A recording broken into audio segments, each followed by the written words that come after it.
नमस्कार। हमारे चैनल में आपका स्वागत है। मैं हूं रामचंद्र मौर्य। आजकल हिंदू राष्ट्र की मांग बढ़ती जा रही है। सोशल मीडिया पर देखिए तो जय श्री राम, गर्व से कहो हम हिंदू हैं और तमाम तरह के स्लोगन सामने आ रहे हैं, जिससे यही ध्वनित होता है कि हिंदू राष्ट्र बनाने की दिशा में सरकार भी कोशिश कर रही है, आरएसएस भी कोशिश कर रहा है और मीडिया भी कोशिश कर रही है। तो सवाल उठता है कि क्या हिंदू राष्ट्र भारत को बनाया जा सकता है? क्या हिंदू राष्ट्र बनाने के साथ साथ भारत को फिर से गुलाम बनाने की मुहिम शुरू की जा रही है? क्या हिंदू राष्ट्र बनाने से अन्य धर्मों के लोग सुरक्षित रहेंगे, उनके अधिकारों का, उनके मानवाधिकारों का हनन नहीं होगा? तो आज हम इसी विषय पर चर्चा करते हैं। और चर्चा शुरू करने के पहले, विश्लेषण शुरू करने के पहले आपसे एक निवेदन है कि हमारे चैनल को सब्सक्राइब कर लीजिए। आप सब्सक्राइब करेंगे तो हमें बड़ी ताकत मिलेगी और हमारी आवाज ज्यादा लोगों तक पहुंचेगी। तो साथियों, भारत एक धर्मनिरपेक्ष, प्रजातांत्रिक, समाजवादी राष्ट्र है और भारत दुनिया का सबसे बड़ा प्रजातांत्रिक राष्ट्र है। आबादी के मामले में तो दूसरे नंबर पर है, चीन हमसे बड़ा है, लेकिन प्रजातंत्र होने के नाते हमारी श्रेष्ठता चीन से भी ज्यादा है और इस श्रेष्ठता से हमें गर्व भी है और इसको और आगे बढ़ाने की जरूरत है कि प्रजातांत्रिक मूल्यों को, प्रजातांत्रिक लक्ष्यों को हम कितना ज्यादा हासिल कर सकें और अपने देश की जनता को कितना खुशहाल रख सकें।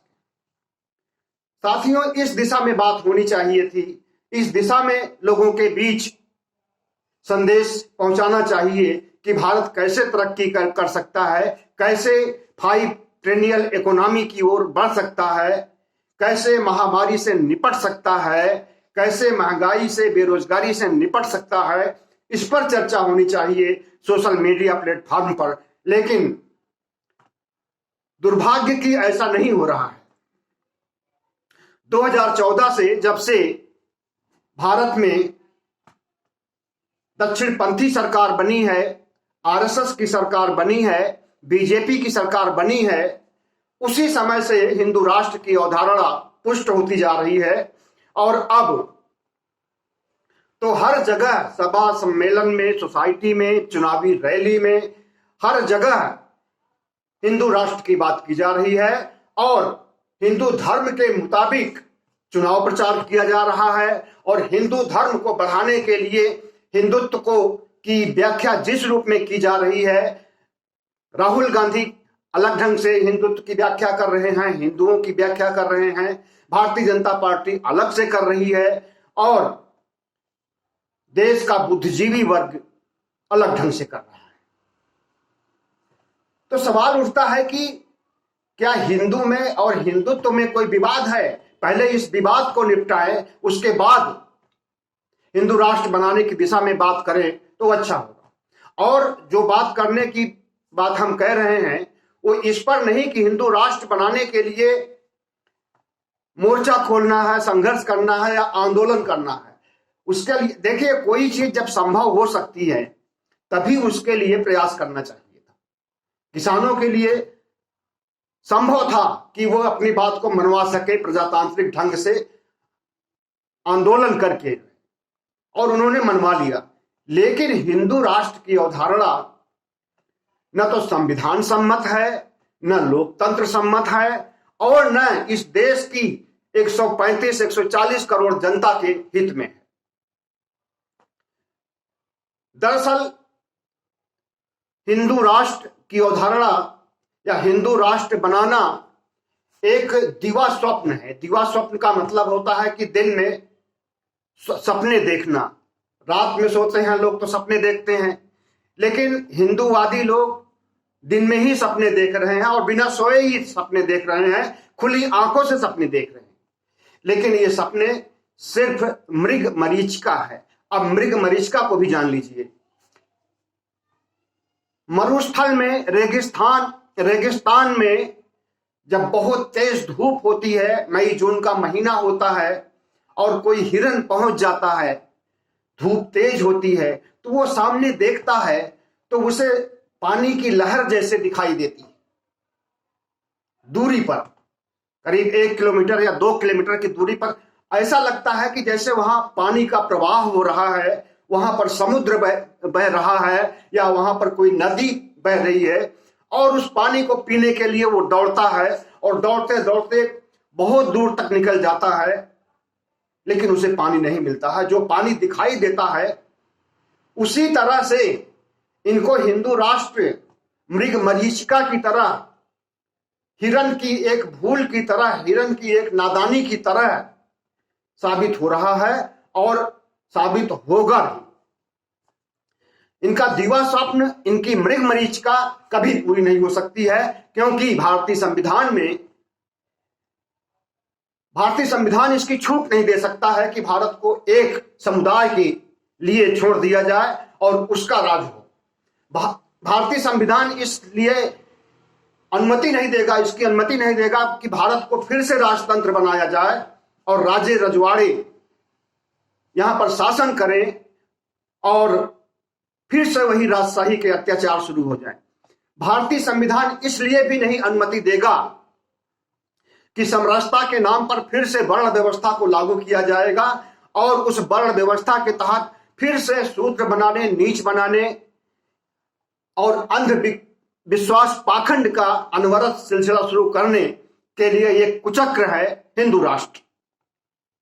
भारतीय संविधान इसलिए भी नहीं अनुमति देगा कि भारतीय संविधान की जगह मनुस्मृति को लागू करने की मुहिम छेड़ी जा रही है, बात कही जा रही है। खास करके आरएसएस चाहता है या हिंदूवादी संगठन चाहते हैं, जितने भी हिंदूवादी संगठन हो, चाहे आरएसएस हो, चाहे हिंदू महासभा हो, चाहे बजरंग दल हो, हर संगठन यही चाहते हैं कि संविधान को हटा करके और मनुस्मृति को लागू किया जाए और भारत को हिंदू राष्ट्र बनाया जाए।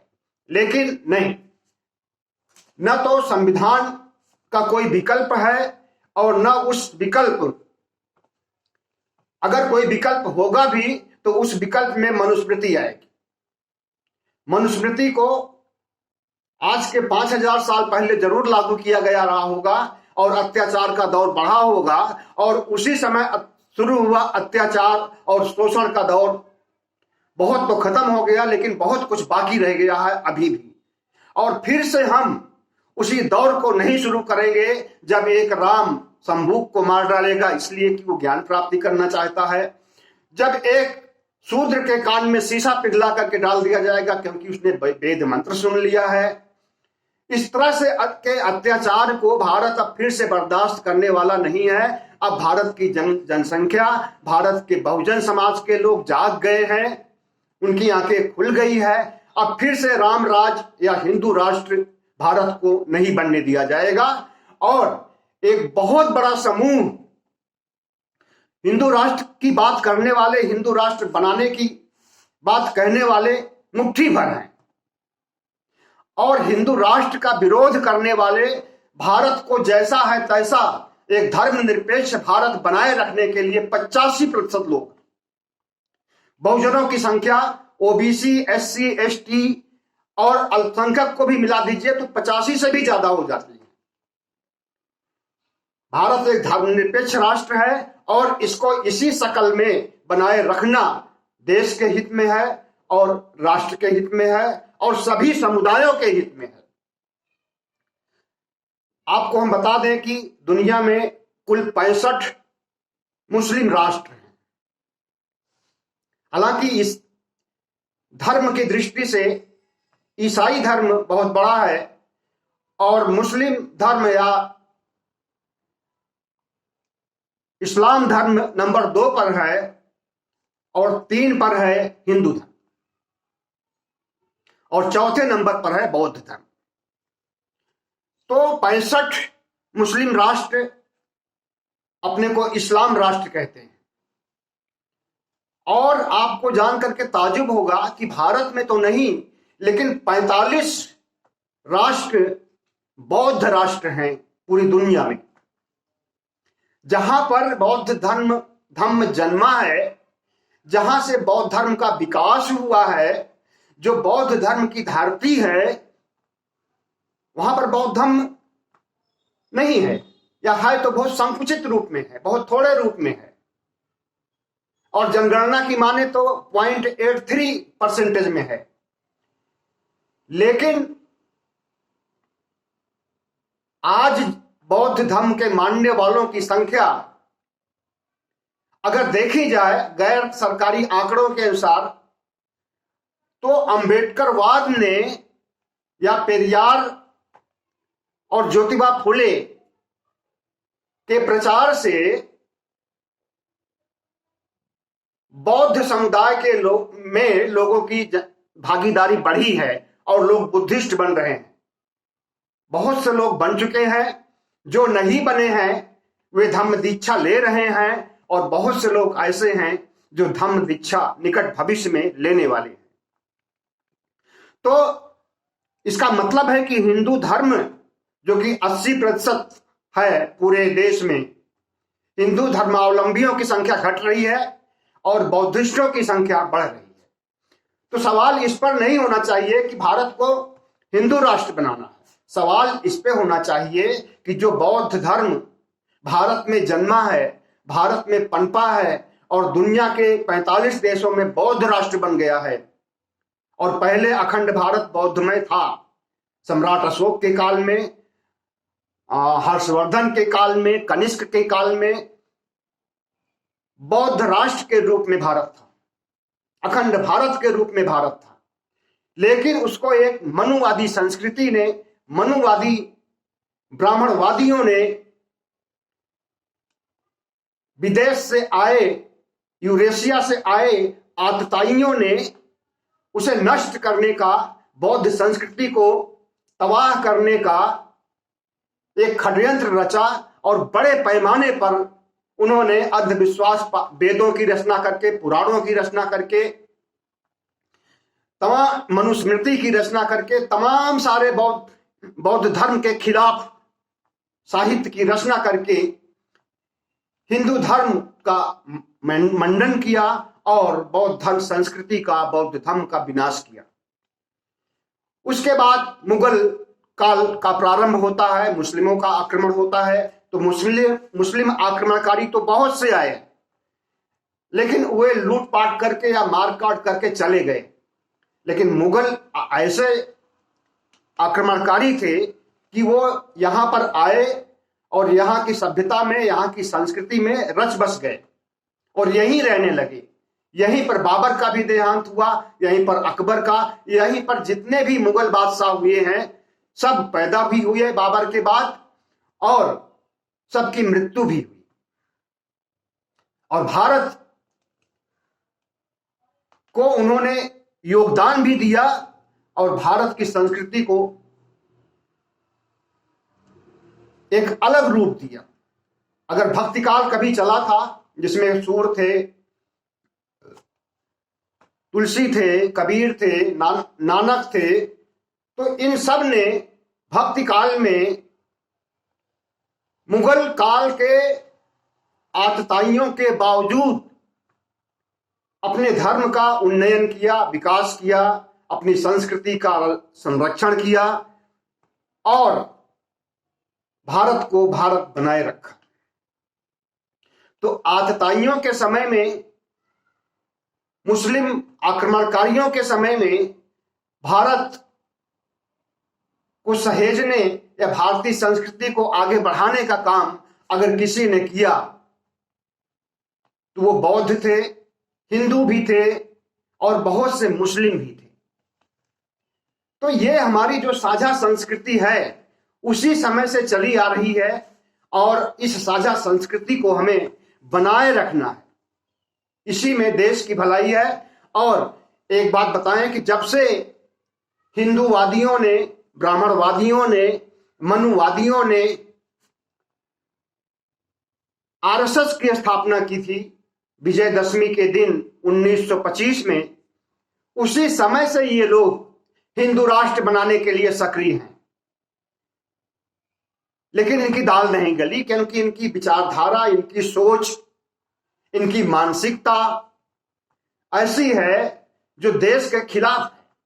और ये आज भी न तो भारतीय लोकतंत्र में विश्वास करते हैं, न भारतीय संविधान में विश्वास करते हैं, न गांधी जी के दर्शन पर विश्वास करते हैं, और उसके बावजूद सत्ता में बनी हुई है। उसके बावजूद इनको सत्ता प्यारी है। तो सत्ता के माध्यम से ये भारत की साझा संस्कृति को तबाह करना चाहते हैं, नष्ट करना चाहते हैं। इनका आत्मविश्वास सत्ता में आने पर इतना बढ़ गया कि अब ये लोकतंत्र को राजतंत्र बना करके राज करना चाहते हैं। हमेशा लोकतंत्र में तो 5 साल से ज्यादा नहीं रह सकते हैं, फिर से चुनाव होगा। अब 10 साल होने जा रहा है मोदी को शासक बने हुए देश का। अब इनकी ये सोच है कि इसी जो 2-3 साल बाकी हैं, इसी समय में भारत को हिंदू राष्ट्र बना करके राजतंत्र बना दिया जाए और सत्ता को और देश को हथिया लिया जाए, अपने हाथों में, अपनी मुट्ठी में बंद कर लिया जाए। यही सोच है भारतीय जनता पार्टी की, आरएसएस की, हिंदूवादी संगठनों की। और ऐसा नहीं है कि ये देश की तरक्की चाहते हैं, ये देश का विकास चाहते हैं, बल्कि ये देश को धर्म के नाम पर विखंडित करना चाहते हैं। आज जरूरत किस चीज की है? अभी देखिए, महामारी से लाखों जाने गई हैं और महामारी की आशंका अभी भी बनी हुई है। दुनिया भर के वैज्ञानिक, दुनिया भर के एक्सपर्ट, दुनिया भर के विशेषज्ञ, यहां तक कि भारत के भी विशेषज्ञ ये आगाह कर रहे हैं कि फिर से तीसरी लहर आने वाली है। और अब की बार जो लहर आने वाली है ओमिक्रॉन की, ये 35 गुना ज्यादा घातक है पहली वाली लहर से। तो जो 35 गुना कम घातक लहर थी डेल्टा प्लस वेरिएंट की, उसमें तो लाखों लोग मारे गए हैं। लेकिन जिसकी 35 गुना ज्यादा भयावहता है, उसमें कितने मारे जाएंगे अनुमान लगा लीजिए। संख्या करोड़ों में भी हो सकती है। और उसकी तैयारी के लिए हमारी सरकार के पास समय नहीं है। हमारी सरकार के मुखिया काशी में बैठे हुए हैं और वहां से घुमा फिरा करके हिंदुत्ववादी या हिंदुत्ववादी संस्कृति या हिंदू धर्म या काशी, अयोध्या, मथुरा, इसकी बात कर रहे हैं और काशी का विकास कर रहे हैं। धर्म के नाम पर फिजूल खर्ची कर रहे हैं। जिस देश में महामारी से निपटने के लिए पैसे का अभाव था, उसी देश में 700 करोड़ रुपए वाराणसी में बैठ करके और फिजूल खर्ची कर रहे हैं धर्म के नाम पर, शिव की स्थापना, अन्नपूर्णा की स्थापना करने के नाम पर। अगर इसी पैसे को महामारी से निपटने के लिए कारगर ढंग से लगाया जाए तो क्या लोगों की जान नहीं बचाई जा सकती? अब जिस समय, अभी तो चेतावनी दे रहे हैं वैज्ञानिक, एक्सपर्ट और विशेषज्ञ लोग, और जब ये बीमारी आ जाएगी, फिर से ये महामारी सिर पर सवार हो जाएगी और मौतों का सिलसिला शुरू हो जाएगा, तो ये कुआं खोदना शुरू करेंगे आग लगने के बाद बुझाने के लिए। और जब आग लगने के बाद कुआं खोदा जाता है तो कितनी सफलता मिलती है और उसमें से कितना पानी निकाल करके आग को बुझाया जा सकता है, इसका अनुमान आप सहज ही लगा लीजिए। तो ये सत्ता में बैठे लोग हमारे कल्याण के लिए, जनता के कल्याण के लिए, देश के कल्याण के लिए, देश के विकास के लिए नहीं बैठे हैं। ये अपने एजेंडे को मूर्त रूप देने के लिए, अपने हिंदुत्व की अवधारणा को, हिंदू राष्ट्र की अवधारणा को मूर्त रूप देने के लिए धार्मिक कांड कर रहे हैं, धार्मिक कर्म कुकर्म कर रहे हैं और इसी के बहाने चुनाव जीतना चाहते हैं। पहले यूपी का और अन्य 4 राज्यों का चुनाव जीतना चाहते हैं, उसके बाद लोकसभा का चुनाव। लेकिन लोकसभा के चुनाव के पहले ही ये भारत को हिंदू राष्ट्र बनाना चाहते हैं, इसलिए धर्म का और पाखंड का, अंधविश्वास का बोलबाला बढ़ा रहे हैं। और इस चीज को हमें सोचना होगा, धर्मनिरपेक्ष ताकतों को सोचना होगा, धर्मनिरपेक्ष राजनीतिक पार्टियों को सोचना होगा, धर्मनिरपेक्ष बुद्धिजीवियों को सोचना होगा और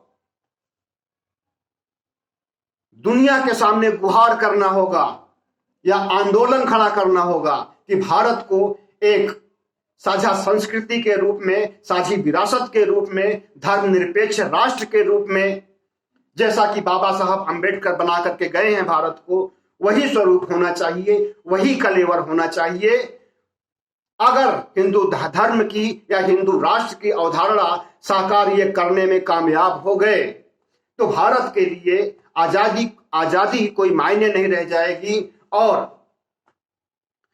आजादी के लिए संघर्ष किए लोगों की, आजादी के लिए संघर्ष किए लोगों का बलिदान बेकार जाएगा और हमारा देश फिर से 5000 साल पुरानी सभ्यता की ओर पहुंच जाएगा और वहां पर फिर से वही शोषण होगा, वही अत्याचार होगा, वही मारकाट होगा और वही छुआछूत होगा।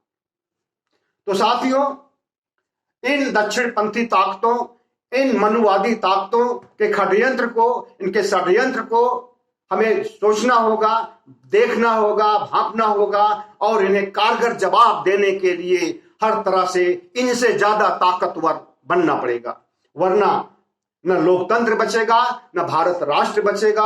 और जब लोकतंत्र नहीं बचेगा, संविधान नहीं बचेगा, भारत नहीं बचेगा तो हम भी नहीं बचेंगे। बहुत बहुत धन्यवाद। हमारे चैनल को सब्सक्राइब कीजिएगा, लाइक कीजिएगा और शेयर कीजिएगा ताकि हमारी बात दूर दूर तक पहुंचे और लोगों में चेतना जागृत हो। धन्यवाद।